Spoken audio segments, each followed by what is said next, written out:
السلام علیکم دوستوں، امید ہے آپ سب خیریت سے ہوں گے۔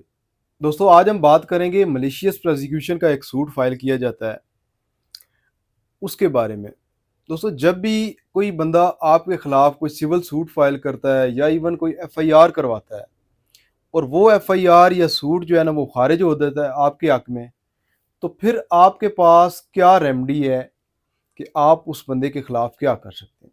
دوستوں جو عموماً کیسز ہم فائل کرتے ہیں بری ہونے کے بعد بندے کے یا کیس ختم ہونے کے بعد، وہ ہے suit for compensation on the basis of malicious prosecution. تو اس حوالے سے کورٹ نے کچھ گائیڈ لائنس دی ہیں کہ یہ ضروری نہیں ہے کہ جب بھی کوئی بندہ انکوائری یا کسی کرمنل پروزیکیوشن جو ہے وہ اس کے حق میں ہوگی ہے یا وہ ختم ہوگی ہے تو پھر اس کے پاس یہ ریمیڈی ہے کہ وہ ملیشیس پروزیکیوشن کا سوٹ جو ہے نا وہ فائل کر سکے۔ دوستو ایسا بالکل نہیں ہوتا۔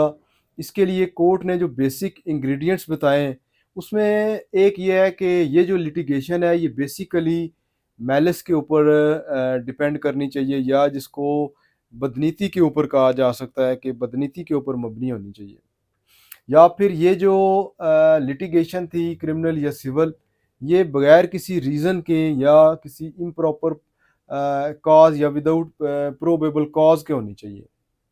اگر یہ چیزیں نہیں ہوں گی تو پھر آپ کا جو ملیشیس پروزیکیوشن کا سوٹ ہے وہ ڈگری نہیں ہو سکتا آپ کے حق میں۔ سمپلی اگر آپ یہ کہیں کہ یہ جیلسی یا گرجز کی وجہ سے کارروائی کی گئی ہے تو اس بیس کے اوپر ملیشیس پروزیکیوشن کا جو سوٹ ہے وہ بیس نہیں کرتا۔